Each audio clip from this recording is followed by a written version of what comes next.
Olá, é um prazer estar aqui com você. E hoje eu tenho um assunto que causa repulsa em muita gente, que é saber sobre questões políticas, e até porque as pessoas não entendem mesmo. Porque existem muitos conceitos para dizer quem é de direita, quem é de esquerda. Tem político de direita com ações de esquerda e tem político de esquerda com ações de direita. E a gente vai ver isso ao longo dessa apresentação aqui que eu vou fazer para vocês. E a ideia aqui é você entender que não existe ninguém tão neutro assim, mas você pode estar aderindo a ideias de esquerda e de direita, e eu vou dar um conceito que talvez deixe mais claro o que é você ser de direita ou ser de esquerda. E muito mais. Qual é o impacto que isso tem na vida do cidadão comum e para quem investe dinheiro, por exemplo, ou que vai fazer em relação ao futuro do país. O que normalmente fazem governos de direita e o que normalmente fazem governos de esquerda. Então, isso a gente vai ver que existe uma tendência para onde é que eles agem. E agora eu queria esclarecer quais são essas ideias que pautam a direita e a esquerda, para ver em que parte você se encaixa mais. Se você é uma pessoa mais à direita, se você é uma pessoa mais à esquerda, talvez você se surpreenda com isso. E realmente o que é mais importante, o que isso vai impactar nas nossas finanças e na vida como um todo aí, dos brasileiros em geral. O primeiro ponto que eu quero dizer para vocês é que muitas vezes se associa direita e esquerda a alguns pensamentos, né? Se liga isso, né? Então, vamos dizer assim, fazer ou não obras de caridades. O pessoal entende que pessoas de esquerda são mais caridosas. Não tem nada a ver, né? Muito associado, esquerda e caridade. Fazer obra social, esquerda. Isso não tem nada a ver. A questão de caridade é uma questão humana, de princípios e valores que vêm da antiguidade, que não tem nada a ver com política, tá? Segundo, é ter ou não ter programas sociais. Tanto direita quanto esquerda, existe uma linha de programas sociais que ambas vão ter. Não tem como você dizer, olha, eu não vou colocar programa social. Você pode até inflar demais um programa social com fins eleitorais. Isso tanto uma pessoa de direita quanto de esquerda termina fazendo com o fim de se eleger. É uma lógica política, de certa forma, é um mercado, a gente tem que entender esse ponto aí. Terceiro é pensar ou não no próximo. Ah, mas as pessoas de direita não pensam no próximo e a de esquerda pensa. Também não tem nada a ver. Né? Muitas vezes esses jargões são utilizados para tirar proveito daqueles que são mais necessitados. Inclusive deixar as pessoas mais carentes da sua atuação. Isso é um ponto muito importante. Ser ou não ser religioso. Se associa algumas figuras e alguns pontos das religiões à questão do agir da esquerda. Também é outro engano, nada disso. Né? E existem pessoas que têm um pensamento à direita, que têm muitas obras de caridade, muitas ações sociais. Essas ligações são pontos que se utilizam para movimentar a cabeça das pessoas no sentido de votar com a conveniência de quem está buscando votos. E quinto aqui, a sociedade não ter regulamentos das relações sociais. Olha, a direita quer acabar o Estado e agora ninguém vai ter lei e vai virar um caos a sociedade. É outro engano, também não existe isso. De ambos os lados existe o entendimento claro da importância de ter normas, princípios. Tá? Então é isso que a gente vai ver aqui para frente. Então, essas ligações e essas visões, eu queria já trazer aqui que, se você está pensando com essa ótica aí, começa a modificar com esse que a gente está conversando aqui. Agora, e qual seria então esse termômetro que a gente pode utilizar para saber se votamos ou agimos a partir de ideais de esquerda ou de direita? O que é ser de esquerda ou de direita? Já que tem tantas definições. Tem gente que fala de esquerda e direita só uma questão de você ter culturas, uma cultura mais conservadora de direita, cultura mais progressista de esquerda. Não é bem isso também, tá? Eu vou te dar o que eu entendo que seria o melhor caminho. Como a gente está falando de política, então esquerda são aquelas pessoas que querem aumentar o tamanho do Estado, ou seja, querem mais Estado, mais intervenção estatal. Né? Quanto mais o cara diz, olha, eu vou delegar esse poder ao governo, você tem e eu vou dar mais poder também a ele, consequentemente, você tem pensamentos mais à esquerda.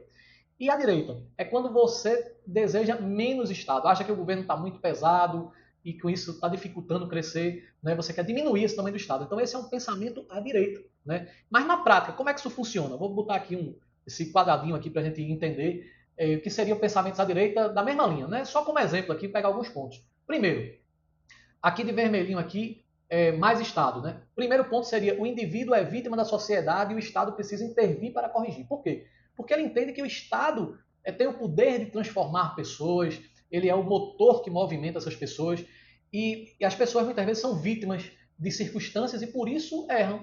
Né? Então, diante desse cenário, ele vai dizer o seguinte, que nessa situação o Estado precisa intervir. Né? Por isso que ele tem acha que as pessoas são vítimas. Já a direita, ele dá mais responsabilidade ao indivíduo. Né? Ele diz que o indivíduo usa do livre-arbítrio para agir incorretamente e ele deve ser responsabilizado pelos seus atos. Né? Então, não é, você vai encontrar, por exemplo, ricos corruptos e pobres corruptos. Você vai encontrar pessoas que são estudadas e que são corruptas e pessoas que não têm estudo também e que são corruptas. Então, a questão não está exatamente ligada a pontos específicos, embora pode favorecer ou não. Mas quando você entende que o governo tem que regular tudo isso, tem que controlar e que esse é o motor que vai girar e que vai mudar essa situação, você tem um pensamento à esquerda. Então você trata aquela pessoa como vítima e que o governo vai transformar isso. Já se você acha que deve responsabilizar as pessoas e que elas devem ser punidas pelos seus erros e que o livre-arbítrio ela está usando de maneira incorreta, você está responsabilizando. Então, nesse caso, você teria um pensamento mais à direita, você teria menos intervenção do Estado sobre o indivíduo. Outro ponto aí seria a propriedade privada, que ela pode ser socializada para atender demandas sociais na esquerda, já na direita não. Ele diz que o Estado protege o direito da propriedade privada. Então, quando você diz assim, não, aquele cara é rico e eu posso tomar o bem dele, ele não roubou de ninguém, mas você pode tomar, ele não fez mal a ninguém, a gente vai juntar ali um grupo de políticos, ele vai traçar uma lei para tomar o bem dele. Então, nesse caso, que isso pode chegar para qualquer pessoa, para o rico, para o pobre, nesse caso você pensa mais à esquerda. A intervenção estatal que não garante a questão da propriedade privada. Se você acha ao contrário, certo? Você pensa à direita, que você deve proteger o conquista de cada um, que cada um tenha o que merece, que conquiste. Então, essa meritocracia, cada um com sua parte. Então, são dois pensamentos distintos, né? Que vai moldar o agir das pessoas e dos políticos. Terceiro ponto, o Estado deve intervir a todo tempo na economia e sem esse Estado o país deixa de crescer. Bom, aí você pega o mesmo ponto na esquerda, né? Você vê que na direita, no caso, mas só voltando aqui um pouquinho à esquerda. Aqui você vê muito os governos de esquerda falando de PAC, né?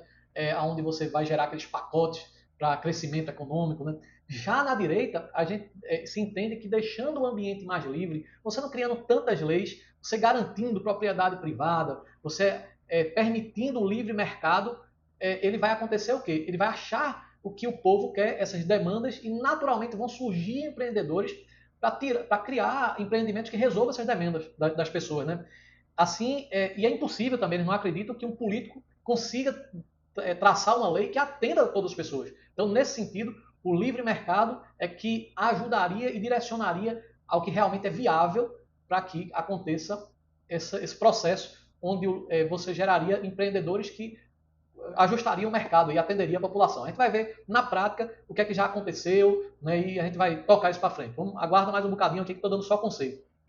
Quarto ponto, o Estado deve controlar tudo e regular as culturas e hábitos. Você pode ver que na esquerda isso é prático, né? Você veja como tem questões de sociais, de muitas de controle, de como se deve se comportar, a religião disso, a religião daquilo. É muita intervenção cultural, né, na esquerda, né, incentivos para manter algumas culturas. Isso é bem complexo, muito forte na esquerda. Já na direita, você busca um Estado mínimo que vai cuidar mais da saúde, da segurança, da educação, porque ele entende que o Estado não é tão eficiente para a gente dar muita coisa para ele cuidar. E haverá interferência do Estado somente quando houver desrespeito à vida, que ela é soberana, e à propriedade privada. Então está garantido como princípio na direita, e esse Estado ele permite que tenha-se princípios onde as pessoas tenham liberdade de seguir o que quiser, a religião que quiser, trabalhar da forma mais livre possível, desde que não atrapalhe a vida e a propriedade privada, se respeita esses princípios. O quinto aqui é que na esquerda se pensa que é possível ter muitas estatais para atender o que o governo pensa que o povo precisa. Então o governo diz assim, olha, eu preciso disso aqui, vou ter um trem-bala. Aí cria lá um negócio lá para criar trem-bala, pode nunca ter acontecido. Mas você tem estatais sendo criados, o Estado crescendo, ou seja, o aumento do tamanho do Estado, né, para que esse Estado ele atenda às demandas do povo. Já no governo de direita, você vai ter poucas ou nenhuma estatal, pois elas geram muita ineficiência, não são produtivas, né? E as empresas surgem, como eu falei, naturalmente, né, para solucionar as demandas do mercado. Basta deixar livre que vai ter sempre um empreendedor que consiga resolver esse problema. Sexta e última é que na esquerda o Estado impede e dificulta a autodefesa, né, porque ele entende que as pessoas não vão saber se defender com a arma se uma pessoa entrar na sua casa, pode ser inclusive pior, e aí gera esses pensamentos. Até porque ele diz o seguinte, que o Estado vai ter segurança e não vai precisar ninguém fazer nada, porque o Estado vai resolver tudo isso. Já na direita, ao contrário, como ele preza pela liberdade, ele vai permitir que a pessoa tenha, por exemplo, uma arma, mas se a pessoa cometer qualquer crime, ela vai ser responsabilizada. Né? Então, com isso você tem menos poder do Estado abafando os cidadãos, fechando um controle, né, sobre a vida do cidadão. Tem mais liberdade um cidadão que está na direita. Na esquerda ele segue muito mais regras do governo porque ele fica muito maior. Então isso para mim deixa muito claro o que é ser de esquerda e o que é ser de direita. E eu vejo muita gente dizendo assim, quero que crie leis. Isso é um princípio de esquerda. Né? Agora quando o cara diz, eu quero que corte essas leis, porque essas leis estão muito pesadas, estão péssimas. Então isso é um princípio de direita, eu estou diminuindo o tamanho do Estado. Então, na prática, eu queria mostrar para vocês o que é que acontece com governos de esquerda, porque tem uma linha de aumentar o tamanho do Estado e também os gastos públicos, porque na hora que eu aumento os gastos públicos, automaticamente eu tenho inflação e eu preciso pegar mais dinheiro, o dinheiro fica mais caro. E um dos sintomas que aparece é que a Selic, né, que é a taxa básica de juros, fica mais alta. Aí vamos mostrar aqui, ó, o governo de FHC, você teve uma Selic de 26,6, sei que estava no momento de transição, de consolidação do plano real, né? Aí você vem para Lula, Lula 1 e Lula 2, 13,7% de Selic. Olha, por quê? Mais gasto, Selic em alta. Aí vem para Dilma, 9,9% de Selic. O país já está aqui já está caindo, já teve uma crise muito maior. Aí vem Temer, aí cai para 9,2% da Selic. Aí vem Bolsonaro, que já é um governo que prima mais para o princípio de direito, e diminuindo o tamanho do Estado. A Selic chegou a 2%, mas na média dos 4 anos dele deu 6,1%. Volta Lula, na média, ele já com a projeção para o final de 2026, de 11,5% de média de Selic. Entende que isso aqui são oportunidades no governo de esquerda para investir, porque são Selic, vão dar uma Selic mais alta. Em compensação, eu tenho menos estímulo a você botar dinheiro em bolsa, estimular empresas e por aí vai. Então, eu começo a ter situações onde, para o banco, para o investidor, vai botar dinheiro de maneira que aquele dinheiro retorne muito mais fácil para ele. Né? Então, esse é o primeiro ponto aqui, o cara não vai trabalhar e vai receber dinheiro. Segundo ponto é que governo de esquerda e governo de direita, às vezes a gente diz assim, olha, o governo de esquerda não vai privatizar. De fato, o governo de esquerda tende a aumentar o tamanho do Estado. Mas nem sempre ele consegue fazer isso e às vezes ele termina ali abrindo um pouco e tendo ações mais à direita, diminuindo o tamanho do Estado. Nem por isso ele é um governo de direita, mas ele tem aquela ação que é uma ação de direita. Nem toda hora o governo consegue ser só à esquerda. Felizmente, né, para algumas pessoas, porque senão você não dá fim a algumas empresas do Estado que estão dando problema, algumas estatais. Né? Aí você veja aqui que a FHC, que era um governo de esquerda, privatizou muita coisa, que inclusive foi muito criticado, e se falava que ele era um governo de direita, mas você vai ver que ele tinha muitas vezes que ele estava intervindo no Estado, ele foi um cara que interviu muito mais, mas um dos pontos aqui é que realmente ele vendeu muita coisa. E isso não seria, embora seja um governo de esquerda, mas ele tem uma ação de diminuir o tamanho do Estado, ou seja, uma ação à direita.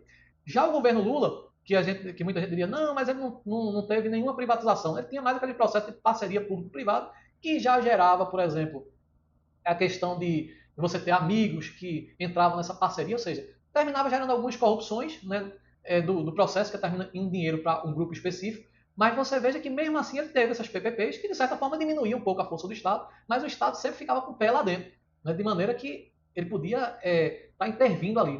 Era uma coisa não muito legal, mas era uma diminuição do tamanho do Estado, se você for ver uma ação mais à direita. Né? Aí a mesma coisa aconteceu com Dilma, com muito mais controle do Estado, com Temer, aí Temer já foi, já teve a retomada de estratégia de venda de ativos, aí já foi diferente, e Bolsonaro muito mais.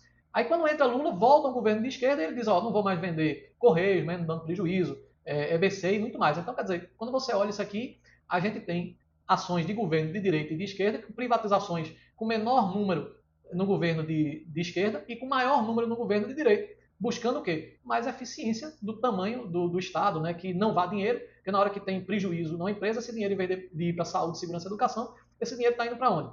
Está indo para pagar o rombo estatal. Né? E aí fica ruim para a gente. Né?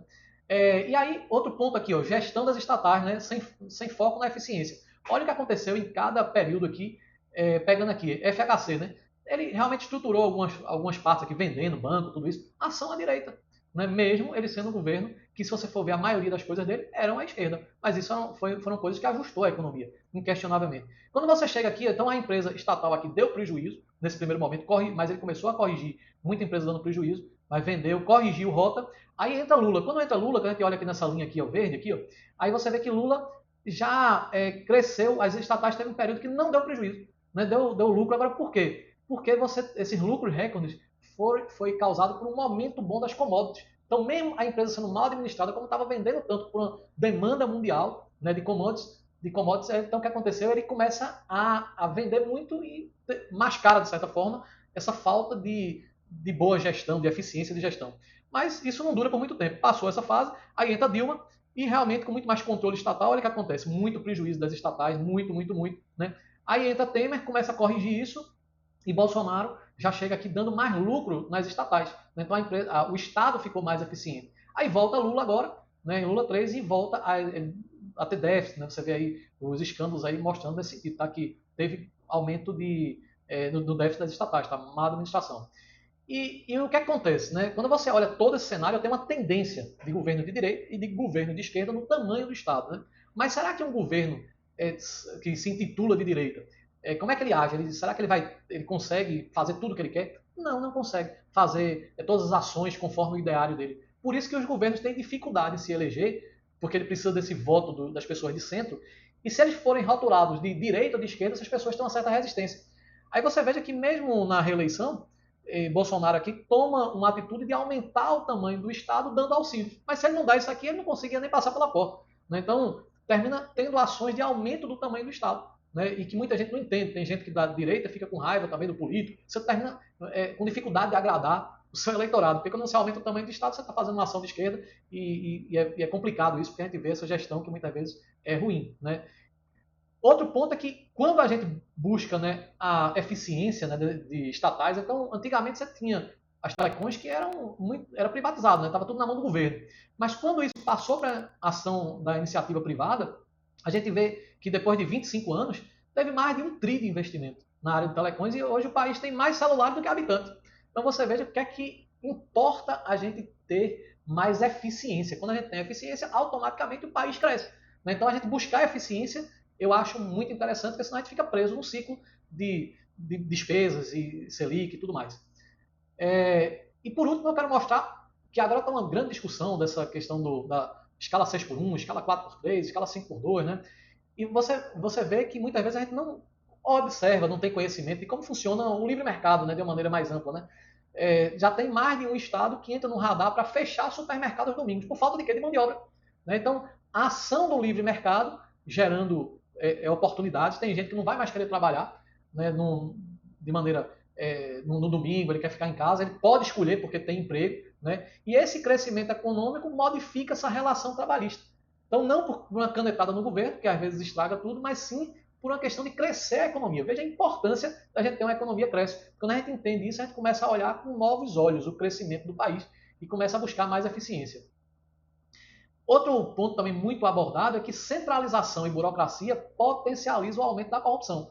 Isso é comum. A gente está vendo aqui que o Brasil aqui fica no 147º lugar no índice de média corrupção, né, no mundo. Ou seja, um país que tem uma visão de que é muito corrupto. Isso foi agora.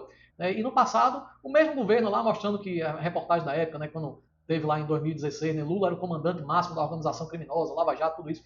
Então a gente vê que é natural o acontecimento de muita centralização. Às vezes o cara precisa de uma situação emergencial, aquela burocracia, uma questão de saúde. A gente escuta pessoas dizendo que teve que corromper A ou B, dar uma propina por fora para isso tudo acontecer, porque essa burocratização atrapalha as pessoas, não dá liberdade e as pessoas ficam com tantas leis que não sabem nem o que é que segue. Então, o aumento do Estado termina atrapalhando e aumentando muitas vezes a corrupção, né, essa centralização. E aí, diante disso, né, o que muda no modelo de gestão estatal, seja de direita ou de esquerda, para o cidadão, para o investidor e a vida de quem mora no país. Né? O que importa é isso, o que é que vale para mim, o que é que vale para você. Né? A primeira coisa é que, se eu aumento o tamanho do Estado, eu vou ter um maior ou um menor estímulo ao empreendedorismo, porque eu vou ter uma Selic mais alta ou mais baixa, isso, o cara vai botar o dinheiro, em vez de empreender, ele vai botar lá para render. É muito mais interessante e menos crítico, né, para ele, né? Não precisa trabalhar tanto. Né? Segundo, é que o foco do cidadão vai para onde está o dinheiro, né? Aí por isso que o Brasil agora com recorde de arrecadação, agora com esse negócio de taxa de blusinha e outras coisas, com a criação desse volume de impostos, né? Que nunca teve tanto dinheiro indo para o Estado, aí você vai ver o seguinte, que trabalhar no Estado fica bom. Né? Além do mais, prestar serviço também para o Estado, fica onde está o dinheiro. A gente tem que andar para onde está o dinheiro. Então fica todo mundo de olho no Estado, aguardando o Estado, porque o Estado fica muito grande. A gente centraliza tudo isso. Né? O que corre o risco da centralidade é você ter decisões erradas lá de cima. Né? Terceiro é o estímulo a aguardar programas sociais e da vitimização. Eu sou uma vítima da sociedade, eu dependo do governo, né? E por causa disso eu vou aguardar os programas sociais. Eu sou vítima nessa situação. Então eu preciso que o governo haja me tire dessa situação. Cria essa cultura no país, né? Onde a gente, em vez de buscar uma alternativa, eu fico preso, né? Aguardando que alguém cuide de mim. Isso é muito ruim culturalmente, né?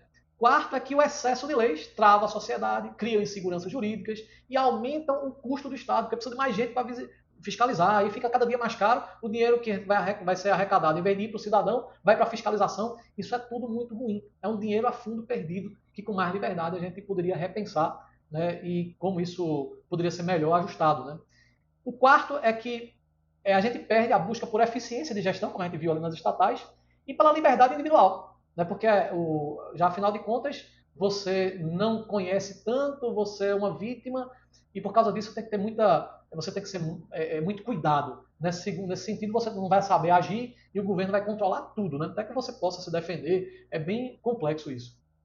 Sexto, é maior ou menor foco, né, em pautas culturais. Você vê que não teve tantas essas brigas que fica tendo o tempo todo, né, se tem questão linguística ou questões de todos os lados. Eu não vou nem entrar aqui para não gerar polêmica, né, mas a gente sabe de todas as questões culturais que hoje tem uma valorização muito maior, e o ideal seria que cada um tivesse a liberdade e ninguém atacasse ninguém. Isso eu estou falando aqui já colocando um pensamento meu. Né? Então, menos intervenção, garantindo, por exemplo, a questão da integridade pessoal, isso é muito importante, né? E a questão também de você ter a propriedade privada salvaguardada, né? Isso é muito importante.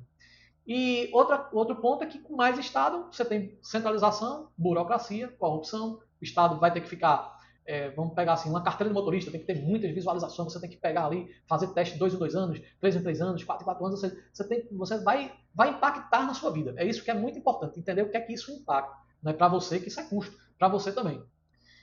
E então, para concluir aqui, eu digo para você o seguinte, que eu espero mesmo que toda essa apresentação, esse relato, sejam úteis para você, para deixar claro o impacto que o seu voto vai ter nos seus investimentos e no modelo de vida para o país, nas culturas, tudo isso. Então não pense que um governo não vai andar nesses pontos aí. Vai sim, todo ele pode até ter uma ação diminuindo o tamanho do Estado ou aumentando, mas eles vão seguir mais a linha ou à direita ou à esquerda. Aí você vai ter que avaliar o que é que você quer que eles façam. Você vai dar esse poder lá na hora do voto. Segundo, é que os políticos vão seguir linhas de gestão, mas eles não serão absolutos nos posicionamentos de esquerda e direita, senão eles não se elegem. Então, eu tô com raiva do candidato A porque ele fez isso aqui, eu tô com raiva do candidato B porque ele fez isso aqui. Cara, ele vai fazer algumas coisas, seja à direita ou seja à esquerda, para tentar achar um meio de campo ali, para tentar agradar todo mundo, né? E isso é só porque você tem que entender se a gente sinalizar para ele o que a gente quer que ele faça, porque a gente quer uma linha mais à direita ou mais à esquerda, a gente precisa entender onde é que a gente vai definir isso, mais intervenção ou menos intervenção, aí a gente, com certeza, ele vai ficar mais claro e ele não vai precisar variar tanto. A gente vai seguir uma linha, tá?